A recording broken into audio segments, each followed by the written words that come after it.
Hello guys, this is Ty, aka the Flip Man. I'm here in Arizona, as you can see, with Jamil.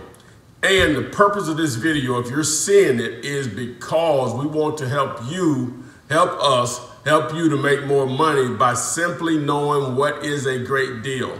Jamil has put together a video that explains it really simple. How you can use a free website such as Zillow to be able to tell if you actually have a great deal or not. So no further ado, I'm going to turn it over to Jamil. Over 1,000 houses wholesale per year. He knows what he's talking about. Over to you, Jamil. Let's crack it. Hey guys, I understand how to run comps, probably better than most people that I've run into in the business. I don't mean to brag about that. It's a true statement. I'm really quick at it. And if you guys really want to excel and understand what's a deal versus what's not a deal, so you're not wasting time, so that you're not contracting houses on properties that are retail, so you're not upsetting sellers because you're canceling because you locked it up too high, you need to stay in for the rest of this video, because what's going to trail this introduction is a video that I put together, which essentially goes through comping rules. Now, these are the rules that appraisers use. So guys, get familiar with this. Download the Zillow app. Make sure you have the most updated version of the Zillow app, because some of the functionality that I discuss in the video won't be workable unless you have the most updated Zillow app. But enjoy it, guys. Get out there and become good buyers. Let's go. Well, one thing before we go, understand that the date of this video, Zillow, like most websites, they change. So you may have to adapt to the new interface or the UI, user interface of the site, but the basics normally stay the same. So here comes the video. I built the #1 wholesale operation in the country because of one thing, and one thing only. I have always been the best comper ever. I can comp a house faster than anybody, I can comp a house better than anybody, and I can tell you what I can pay for a property faster than anybody in the business, guaranteed. And do you know how I can do that? Because I spend $0 on a free app, and I'm gonna show you exactly how I do that in this video. Let's go! Let's establish some ground rules to start, all right? Your realtor friend that also cuts hair on the side that taught you how to comp, all of the rules she told you about comping, lies. Your realtor friend that tells you that a house is worth this much money when you send it to other wholesalers and they're like, where did you get those value from? That realtor's comping, lies. That course that you paid $400 for that told you that you could go a mile out of a subdivision to find a comp, lies. All that stuff are lies, guys. The reason why is your buyers are going to want you to run your comps the same way an appraiser runs their comps. Why? Because their value is going to be dictated by that dude. All right? The appraiser is the person who's going to say what that house is worth. Not the agent, not their broker, not the dum-dum with the $400 course. This guy, the appraisal. And these are the appraisal rules. So let's go over them real quick. First off, guys, you cannot comp a house with another house that is more or less than 200 square feet from the subject, okay? And what I mean by that is, if your house is 1,200 square feet, you can only use comps that are 1,000 or 1,400, in that range, okay? So from 1,000 to 1,400 square feet, you can use the comps. Outside of that, it doesn't equate. You cannot extrapolate dollar per square foot beyond plus or minus 200 square feet. Second, it has to be within 5 years of construction. If you have a house built in 1985 and a comp from 1990, guess what? It's not a comp. If you have a house built in 1985 and a comp in 1990, it's a comp. You see what I mean? Plus or minus 5 years of construction. Same property type.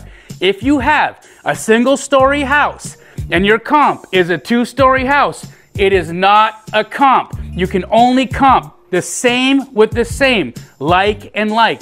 Single stories to single stories, 2 stories to 2 stories. You cannot intermix the property types. The lot size has to be within 2,500 square feet. I can't stress this enough. I've had people send me houses, comps, that they say are comps, where the subject property is on a 5,000 square foot lot and the comp is on a 43,000 square foot lot. Same square footage, same year built, same model house, not the same lot, not a comp, all right? So the lot size has to be within 2,500 square feet. You cannot cross major roads. So if you find yourself crossing a major road on your map to get your comp, guess what, guys?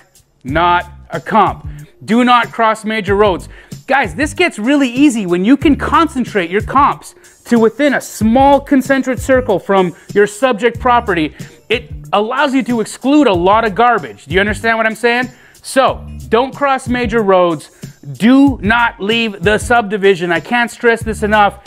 If you have a house built in 1985, that's a single story, that's 1,000 square feet in subdivision A, and a house built in 1985, that's 1,000 square feet in subdivision B, it is not a comp. If you have a comp in that same subdivision, appraisers will never leave a subdivision to reach for the value. Remember, the appraisers are there to protect lenders, not you, not to get your value. They're there to make sure that lenders aren't overinflating values of properties, and that's why they are not going to do the gymnastics you want them to do to come up with the value. So, don't leave the subdivision. Now, guys, that was all pretty straightforward. We're gonna start getting into a few little trickier intricacies. When you have traffic, okay, and what I mean by traffic, I mean busy roads, okay, we're talking major roads, traffic noise, pets dead, that kind of traffic, okay? If you are backing or siding traffic, you have to subtract $10,000 for backing or siding traffic for homes under 250K. If you are fronting traffic for homes under 250K, you subtract 15K from your ARV for fronting traffic for homes under 250K. Remember, guys, this 250K mark is a big deal because for homes over 250K, meaning that these are higher income bracket people, they are less likely to want to live in homes that have traffic. In fact, they will pay way more money for a house that is not siding, backing, or fronting a major road. Why? Because they have the money to be able to not have to worry about their kids running into the street, their cat getting run over, and that type of situation. So, for homes under 250K, these are the adjustments to make. Now, when you are over 500K, the traffic situation changes drastically from the $10,000 and $15,000 subtractions that I just discussed. When you're over 500K, you are going to subtract 20% of the value. So, if you have a house right here on an interior street and the exact same house on a major road, and this house sold for 500K, this house ARV is not 500K fronting a major road. This house is 500K minus 20%. All right? That's a $100,000 hit, which means ARV on this house is 400. I know this can get confusing, guys, and it's a lot to ingest, but if you can bring into your subconscious mind these rules, it will make your capacity to be able to buy, comp, and purchase much easier. So these are rules that I would say you repeat to yourself when you wake up in the morning, repeat them to yourself again when you go to bed, print these out, write them out, put them on your screensaver, plaster them all over your office. Make sure that you're paying attention to this. This will make you the best buyer in the business, all right? Now, parking, again, another intricate detail because parking changes depending on property value. For houses under 250K, you add $10,000 for a garage or you subtract $10,000 for a lack of garage, all right? For houses under 250K, again, you add 5K for a carport or you subtract 5K for a carport. However, for homes over $500,000, that doesn't apply, all right? For homes over $500,000, you have to add parking. No one that's gonna spend $500,000 on a house is going to have a house without a garage or a carport. End of story. So you are going to have to incorporate what that'll cost if it's even available to add to a property. So you're going to want to make sure that you're adjusting for a lack or addition of parking. Now guys, these rules aren't crazy. They're not a lot, but they're real. And if you can have these rules be a part of the way that you do business, you won't go wrong. And last but not least, the pool. Guys, you add or subtract 10K for a pool. That's it. It's not that crazy, but let's put this into action. What I'm gonna do is I'm gonna show you exactly how I'm comping from my phone, from the free Zillow app. So if you haven't downloaded the Zillow app, pause, download it, come back, let's go. So I was sent this property from a friend of mine who I do business with. We'll just call him Jake. That's what his name is in my phone. He sends me this property in Gilbert, Arizona. He wants to know what Keegley would be able to sell this property for. And what he's done is he sent me an address, all right? He's also sent me some pictures. It's dated. You know, look, the seller and even the wholesaler said that the house was remodeled in 2010. You know what, guys, let's look at these pictures here real quick. I don't really see a 2010 remodel. I see very dated. You know, they got the San Cecilia granite in there. It looks like, you know, somebody vomited on a mountain and then they cut it out and put it on the counter. It's terrible. But yeah, this is exactly a great type of property, because I would say this is a full cosmetic renovation. You might be able to keep those appliances if, you know, the people weren't gross, but let's assume that they were and they're going to have to be replaced as well. So a dated property. Nice though, nice big lot. It's got a pool. He's there right now with the seller and he wants to know exactly what Keegley thinks he should buy this property for. So I'm gonna let him know what I think ARV is and what he should buy the property for in order for us to sell it at, all right? So I'm just going to copy this address and I'm gonna move over to my trusty free Zillow app, which is located on my front screen because I use it so much. So now I'm just gonna copy and paste that address into the address bar here. There it goes, you see it populated, it found it, awesome. Now, off the hop, guys, these are the things that I'm paying attention to just on this front screen. So I know I've got the correct address. I'm going to look at the Zestimate, not for anything other than a benchmark, all right? This is telling me Zillow thinks this property is worth $517,000. The reason why it thinks that is there must have been some sale for a property very similar in square footage to this that sold around 517, and therefore Zillow is pulling that data from tax records and it's thinking that this house is worth 517K, and that could be ARV, right? So but it might not be. So I'm gonna have that as a benchmark. I know my square footage is 3340. I've got a 4-bed, 3-bather. Let's see. Now, here's a trick no one knows about Zillow. I use my finger and I scroll down. That's it. Now I'm on the map. What I want to make sure is right over here, I've got for sale toggled, I've got recently sold toggled, so that those are on, okay? And what that means is it's going to show me all the properties that are for sale are in red, and sold are in orange or in yellow. See, super easy for me to understand. Now guys, look, I love this property. Why? Because it's very close to a major road, but not quite sighting it. So I feel like we have to take a few dollars off for it unless I can find something very similar. But I'm gonna start looking for numbers close to what the Zestimate was, right? So the Zestimate was 517. I just so happened to see a house that looks to be on the same line in terms of its distance from the major road at 510. So let's see what that property is. All right, so I've got a house. It's a 5-bed, 4-bath. Again, my subject over here is a 4-bed, 3-bath. My subject, and that's actually not, that's my subject here. Wait, 43. There's my subject. 4-bed, 3-bath, 3340. All right, 4-bed, 3-bath.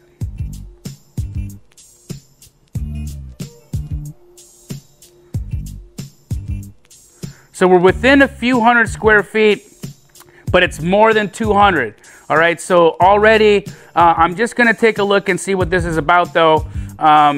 What kind of property type do we have here? We got single family, built in 2004, lot size 10,349. We're going to go back to my subject. 2002 built, that works. Lot size works. Single family, that all works. Let's see if we're dealing with the same property type. And it looks to be, it looks as though we are. It looks as though both of these are single story houses. I'm going to go over here again. Single story again. Guys, this one, this comp looks really close. Other than the fact that it's 100 square feet more than my comfort level with appraisal rules, I think that that one is one I want to keep in mind. All right, I'm not going to rely on it, but I want to keep it in mind. So then I'm going to look over here. I see an active. Now actives are important. That's a 2-story automatic disqualification. I'm going to look over here at this 518. So we've got a 5-bed. This looks to be a 2-story. I think that's a disqualifier again. Let's go over here. Most of these look like 2 stories. I need to find a single-story house.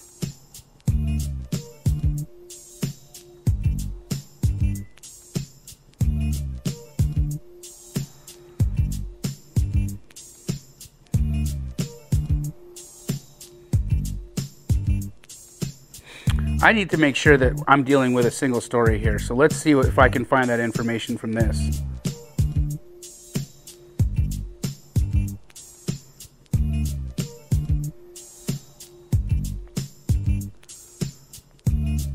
Usually we get a lot of details from Zillow, and usually we're seeing more pictures, but we're not seeing the front elevation, which is bothering me. So, and I'm not positive if this is an actual single or 2-story. So let's now see if I can paste it in here, and we'll look at the street view.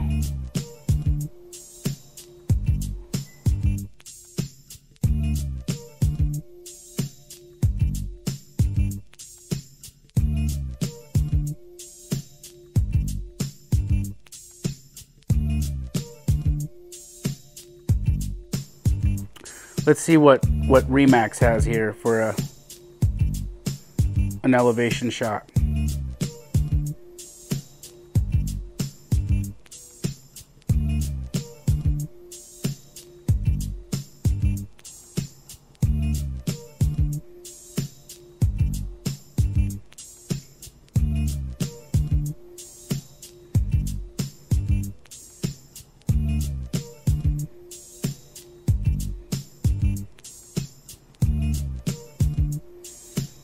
Alright, so that's the back of the house. Let's go to the front.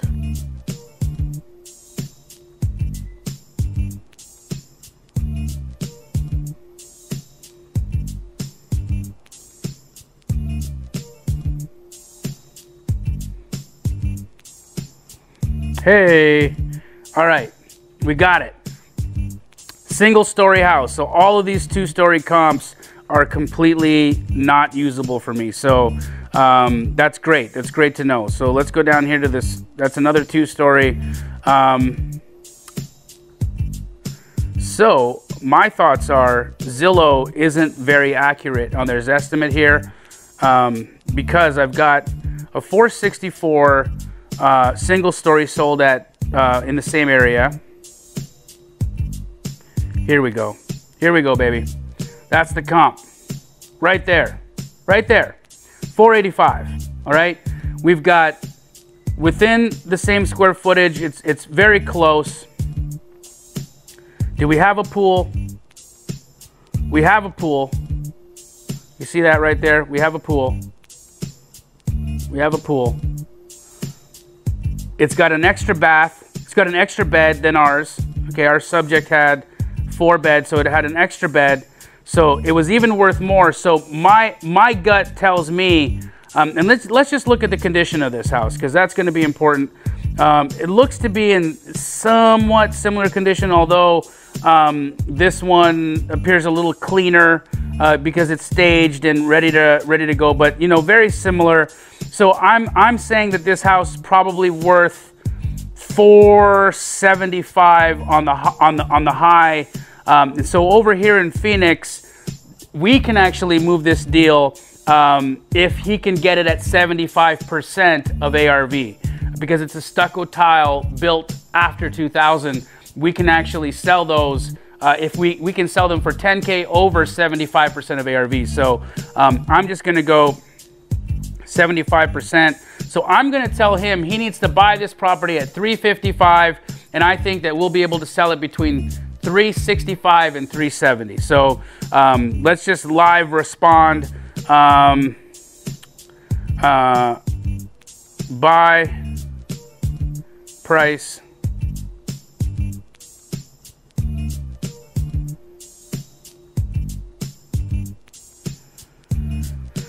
$355, sells at $365 to $375.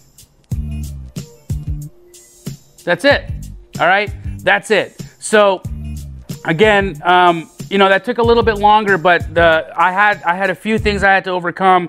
The pictures that he gave me didn't include an elevation shot, so I didn't know if I had a single story or a two story, so I had to do some extra work there. But that was it, guys. Not that difficult. My high comp I found in the same area, a few streets down, basically the same distance from the major road. So I feel super confident that my property is worth $475, and if we bought it at $365 or below, we'd be crushing it. All right, guys, so this deal on Phelps was a little trickier for a couple of reasons, right? We weren't given an elevation shot from the individual sending me the deal, so I didn't know if we had a single story or a two story. I had to go to Google Maps, Google Street View in order to determine if it was a single story or a two-story property. But I want to do something a little bit easier. I just want to look at another house. I was given an address, 3422 East Altadena. There we go. Awesome. All right. This is a property in Northeast Phoenix. My JV partner is actually at the property right now, and he wants to know if he is safe purchasing this property at $215K. Does he believe that, if he's asking if I believe we can sell it for more than $215K, and if this would be a good deal for him to lock up at $215. So right off the hop, guys, I'm looking at the Zestimate. The Zestimate shows me 307. That's a great sign. It's not telling me how many beds we've got, but we see 2 baths and 13 square feet. I'm gonna make the assumption it's a 3-bed because there's no 2-bed, 2-bath house that could be 13 square feet. So I'm gonna assume it's a 3-bed, 2-bath. Looking at year of construction, 1971, an 8,000-ish square foot lot. We got a carport, looks like a 2-car carport. Let's just determine that again. Yep, 2 cars. Great landscaping, nice curb appeal. Yeah, 2-car carport. This is look at that beautiful cactus right in the middle of the landscaping there. This is great. All right, so I've got an idea of what we're looking at here. Let's see what the map tells us. So I scroll that down. I open this up. Zestimate was 307. Let's see what this 330 is. All right, so this 330, a 3-bed, 2-bath, very similar elevation to ours. What I mean by elevation is like the front of the house looks very similar. Doesn't have that gorgeous cactus, but it does. They did enclose that carport and turn that carport into the garage. So I'm gonna make an adjustment for that. It's also about 100 square feet bigger, so I've got to adjust for that. So I would say a garage to a carport, you probably got about a $5,000 discrepancy there. So I'm gonna take $5K off the 330 for that. I'm gonna take another $10K off of the 330 price because we're about 100 square feet larger on the comp. Mind you, this was a 2019, so it's older. Prices have gone up, but I'm starting to get a picture of around a 320 ARV. So that's my first bet. Let's look over here at this 380. Way too big, 1970 square feet, not a comp. Let's look at this 355. So this one also could work. It is a 1-bedroom larger, so I'm going to adjust down $5K from the appraisal rules for that. So that's gonna take me down to 350, and then we've got 200 extra square feet. So I'm gonna take another 20K off for that. So we got about a 330 now, right? So, but 2019, so that still tells me it's a little old, and prices had gone up since then. So 325, 320, 330 even is starting to look pretty real. Let's look at this 365. Oh my gosh, that's the winner. All right, this is done in sold in January of 2020, so it's a newer comp. It's a 3-bed, 2-bath. I don't have to adjust for that at all. Let's look at this garage, because I see oh, there we go. We've got a pool too, so we got to check that. I've got a single car garage, okay, and I've got a 2-car carport. I'm gonna call that a wash, because a 2-car carport, I believe, is as desirable and worth the same as a 1-car garage. So I'm not gonna adjust down for that, but I do have to adjust down for the extra 100 square feet here. So I'm gonna take 10K off for that. So that's gonna take me to 355. Our property, just to confirm if it has a pool or not, does not have a pool. So I'm gonna go back here. I took off 10K for the size, so I'm down to 355. I'm gonna take off another 10K for the pool, so I'm down to 345. And you know what? I think that's gonna cut it. So let's just double check the lot size. Same size lot, very close in year of construction. Let's look at what the interior of this looks like. It's got nice flooring. It looks like an updated kitchen. I see some quartz in there, a really nice grill and a hood fan. So an appraiser is gonna call this a remodeled house, right? Not my taste, but it is a remodeled house. There's a backsplash there. Awesome guys. This is definitely the comp. So that's gonna tell me that ARV on this property is gonna be around 350K, and so if he's gonna be able to get this for 215, that's a deal. So I'm gonna direct our partner to lock this house up. I think we can swing for the fences on this one. And that's it, guys. That was super fast. I did this all from the free Zillow app in the App Store. All right, there's no fancy subscription here. I'm not spending any money on this, and I can do this from my car. I can do this anywhere in the city. I can do this in the mountains. I can do this anywhere I've got an internet connection. It's awesome. So make sure you download the app, guys. Zillow. You're gonna scroll down to that map function. Remember the appraisal rules, and let's get at it. Thanks for watching, guys. If you're getting any value from the videos that I share, please make sure that you subscribe, because that way you're not gonna miss anything. If you don't know who I am and you wanna know a little bit about who Jamil Damji is, watch my intro video. It'll give you a glimpse into my business and how I have actually been able to scale one of the most lucrative and best wholesale companies in the entire country. And if you want to see how I drive for buyers, watch the video that's coming up next. Thanks so much for watching. I'll see you on the next one.